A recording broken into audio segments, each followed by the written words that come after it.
Okay. So now we have this page. Let's go to the slide.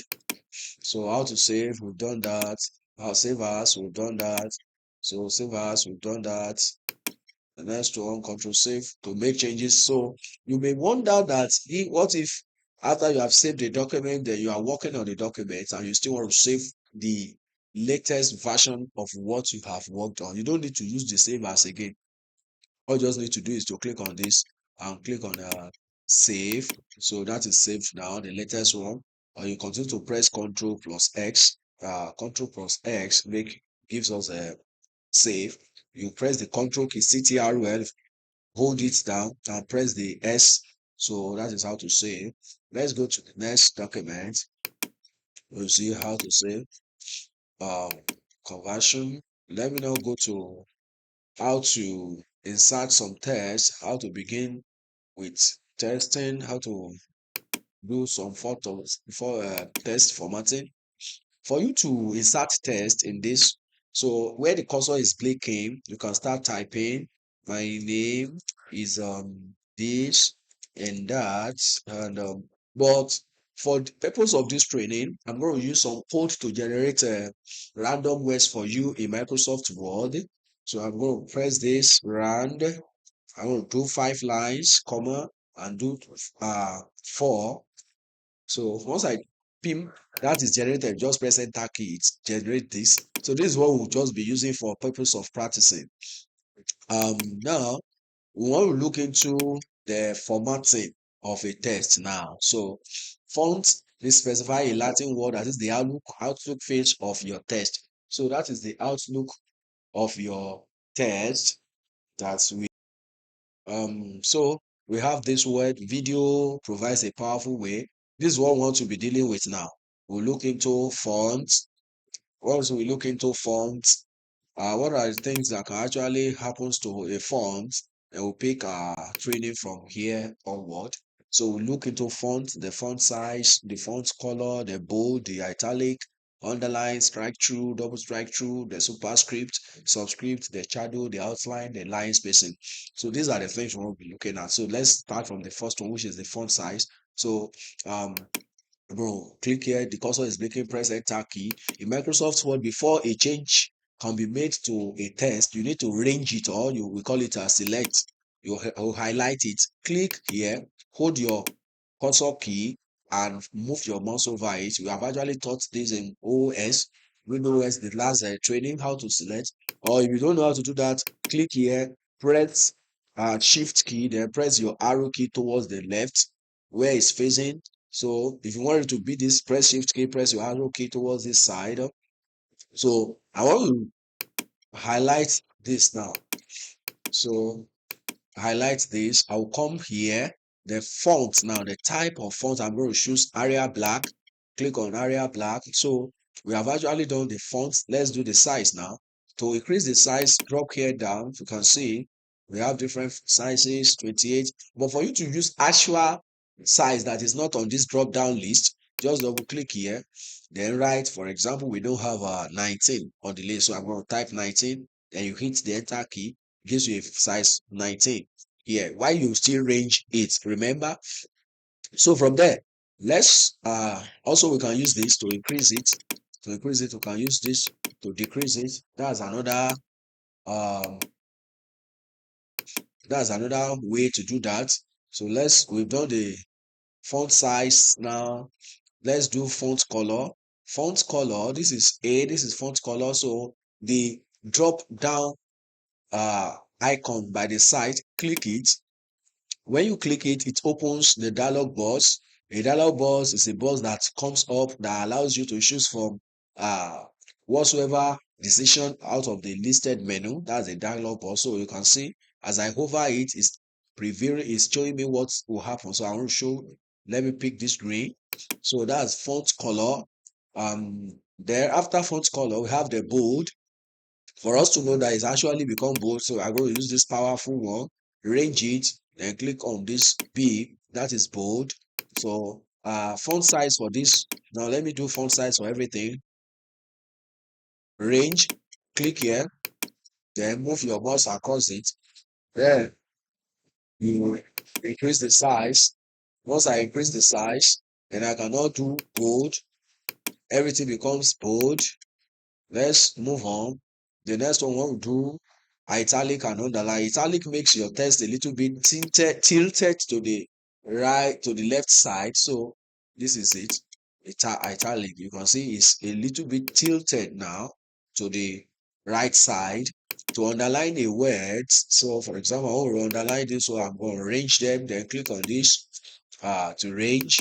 We have a bunch of shortcut keys actually to do all this, and you'll be given the list. We have the manual after this training. Let's move on. We have done this now. So let's look at the other thing we want to do. We want to do strike through or double strike through, superscript, subscript. So this one, for example, we'll write, let's go down here, we'll write 10 naira, 10, then 0. You see, you increase the font size, make it blood red or dark red. But we want to put this N, we want it to have two stroke across it. Come here, you see this Control D, or you just use this, open it, click here, open it, see double strike through, click on OK. That's how to write to do this. If you want to do yuan is a single strike through. You can actually see single here. For other hidden sub menus, you click here, you see strike through. So we'll do this.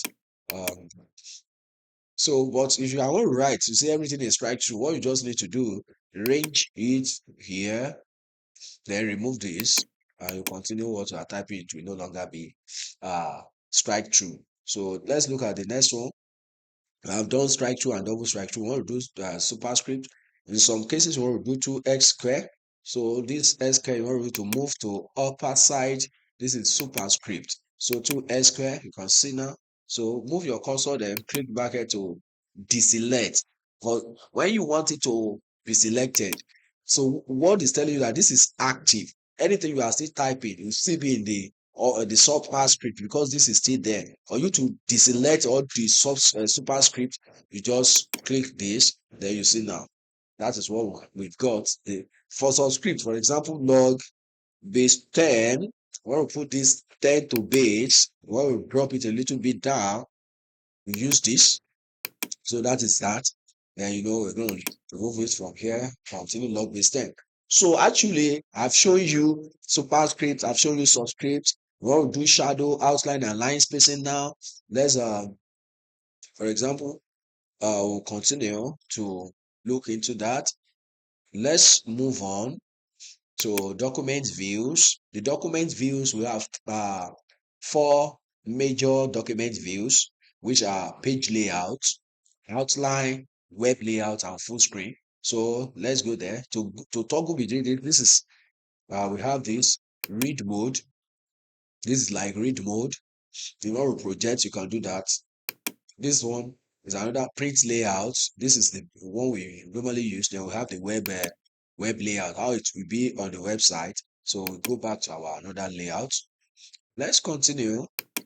We'll talk about alignment now. So alignment is a way of positioning your cursor within the margin, either left, center, right, and justify. So those are the four types of alignments that we have. We highlight the text, we click on home tab from tab list, from tab list, then we do select your desired align from paragraph group. So let's go ahead. By default, this one, I'm going to unbold this. So this is paragraph group. This is home tab. From here, you see this one is align what? Left. Control L is the shortcut key, as you can see on this flyout. This align center. If align center, it will maintain your word, the same distance from here and here will be maintained. This is centralizing. This is align right, which is you can see it control R. Right will be aligned to this side, and this is justify. This it has a block line. This at the right side and also at the left side has a block line. So this is how to do alignment of documents. Let's move on, guys. Indentation, it determines the distance of space occur between line, that is movement of text within a line. Highlight the text, click on home tab from tab list, select your desired indent, and increase or decrease from the paragraph option. So from here, let's say we want to index this. From here in the paragraph, you can see this is increased indent. You see that it's maintaining distance from the beginning, reducing indent. You can see, so that is a indentation for us. The paragraph is indented. That is what we've got. Let's move on. After indentation, we have a page setup. This page setup, this is used to set the size and orientation of paper of your document. So we have different things that you can actually do in the orientation. Is it landscape? Is it portrait? So click on page tab now. From tab, let's click on the arrow from the page setup option. Then click on margin. And then you can set the size of your paper. Is it A4? Is it A3? Is it Lego paper? Is it so? Let's go there. For example, we'll come to page layout. You see size orientation, but to drop everything, to do everything at once, click here, drop it down. So look at the margin, the top margin. This is the margin, the distance from where your cursor, the distance from this to the beginning. That's your margin. So we now have the margin is now four sides. The top margin, the left margin from here to here. Then we'll have this margin and the margin at the bottom. So for example, you can take a ruler.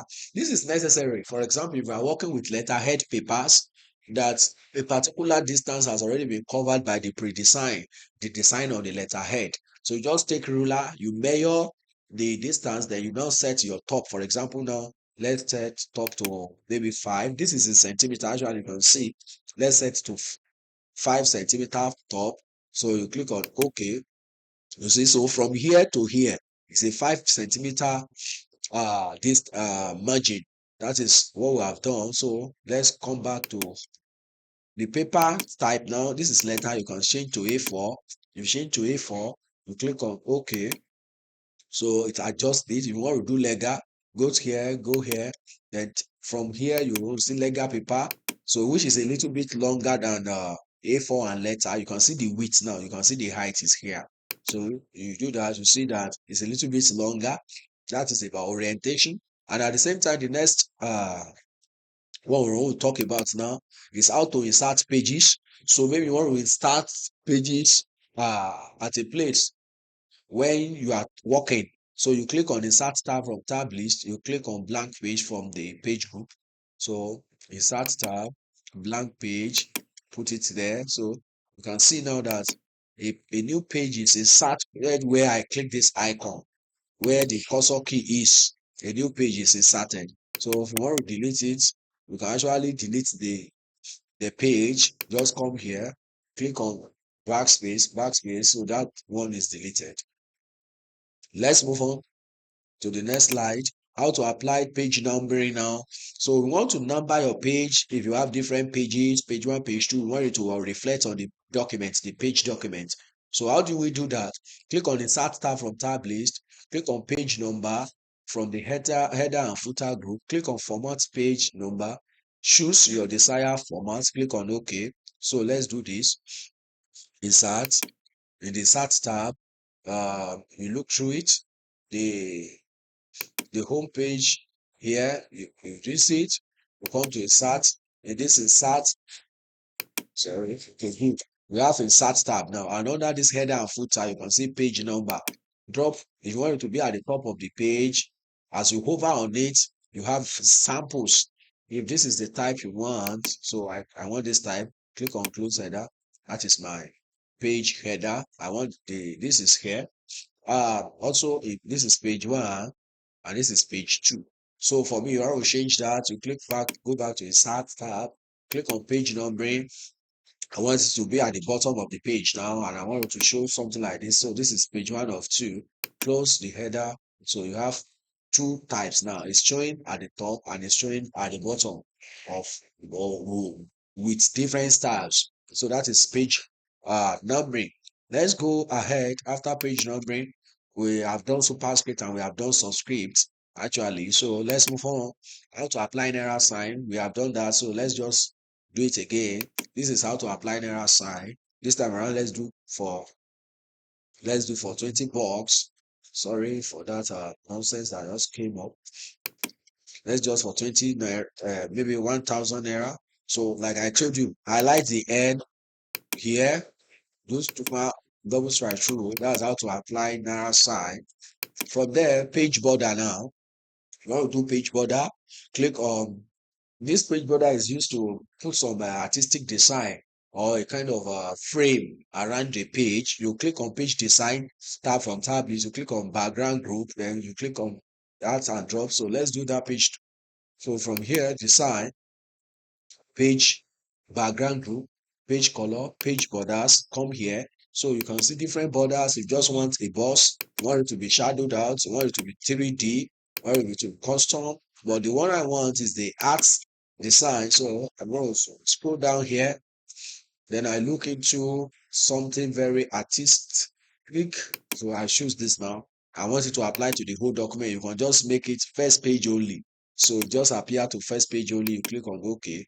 So the first page, this is like you want to do some reports. You want to put page border. You can say, for example, now this is what is on the first page. You want it to affect all pages. You need to go back there. You go on page borders. You select or except first page.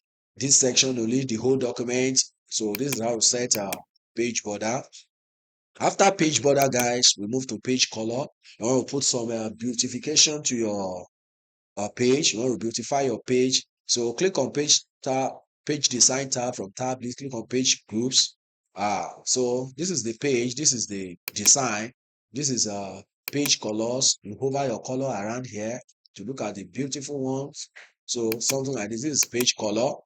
We have actually achieved the page color. We have done the page color now. I think we are in number around 40, slide 40. Okay, we are in 47. This is watermark. In this watermark, this is used to insert a ghosted text behind the content of a page. This is often used to indicate that a document is to be treated specially, such as if it's confidential.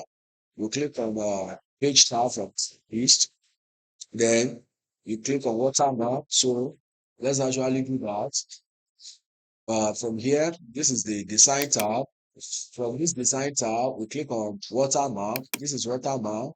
You want it to be confidential, you can take this, do not copy. But let's go to custom watermark.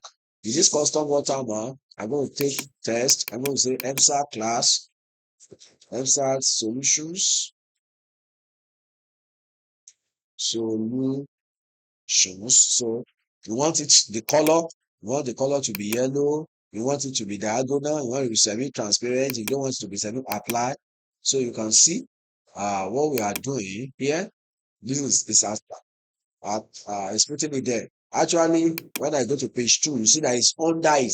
If anybody takes these documents and make photocopy, people will still know that this document belongs to inside the solution. So let's go back to watermark. Let's go to custom watermark. Let's put it in semi-transparent. Let's apply. So it will be a little bit fade. You can see that it's faded down. What is that? Also, you can use it to put your logo at the back of some documents. So you can use it to put your logo. To do that, let's go to watermark. Let's go to custom. This time around, we are going to put picture. You select the picture, walk offline. Then I'll go down to data science. Let me, for example, I want to put my logo, MSAT as the background. So I'm selecting this. Click on insert. Click on apply. You see that is there. If I want to make it big now, do 100. Yeah, good. So you see, this is how to do watermark. If I want it to be more bigger than this, so that I cover everywhere, click on this, come to custom watermark, take picture, this, put it at 500, apply, click on OK, close. So yes, this is good. We have this now. We have this, we have this. But this our page is too big, so we'll go to this, we'll go to orientation, then we'll go to size, then we change to letter. Okay, so we'll have this now. That is a very good one at that. We've had watermark. The next one I want to do bullets and numbering. Bullet and numbering, it is a way of itemizing the list of items on the document. When you are creating reports and other business documents, you might want to group information so that important sections stand out for the reader. You can organize and draw attention to list by adding bullets and numbering to them. So we are going to highlight the text. We click on home tab from tab list, click on the arrow beside bullets icon from our paragraph book, select your desired bullet or customize if necessary. So I'm going to come here now. I'm going to come here. So I'm going to come to home tab. For example, let's say we have list of items. Let's say items now. We'll go to market. We'll buy pepper. We'll buy onion. We'll buy tomatoes. We'll buy Maggi. We'll buy oil. So these things now, highlight it, that is select it. I've taught you how to select. Click from the beginning, hold your shift key, do like this, then continue like that. That's how to highlight. This is bullets section. You can see bullets. So come here, different ones, select it. That's how to do bullets bulleting. So I think I love something like this. That's how to do bullets. Next one now, bullets and numbering. So let's do numbering. Numbering, we give it numbers. So let me copy this, then Control C, then, or actually you can just highlight, right click on this, click on copy. That's another cut. I put it here. So I want to change it from bullet. I want to highlight. I want to do numbering. This is the next one here is numbering. So click on it. You want this type of numbering. You want this type of numbering. If you want it to be numerical, 1, 2, 3 in that order with a full stop after the number or a bracket after the number, or you want it to be Roman numeral capital, you want it to be alphabetical capital or alphabetical small letter, you want it to be small Roman numeral. So those are examples of if you are typing maybe questions, you want to do something like this. So I'm going to put it at the first one. So that's for numbering. After numbering, we talk about change case. The one with change case is a command used to switch alphabet letter from small letter to capital letter, vice versa. You highlight it. So I think this is going to be let's maybe this is going to be the end of the first section of this class. You highlight it. What we'll do is a change case. For example, this inline, highlight this text, come here. This is change case, or we'll go to uppercase. See, good is in uppercase. You can highlight this and also do some cases also, sentence case, lowercase, capitalize each word, toggle case. So you just highlight it, do that. Let's put to uppercase. Everything is in uppercase. So let's save our document. We'll come back and we are going to continue with this training. Thank you guys. You are well done.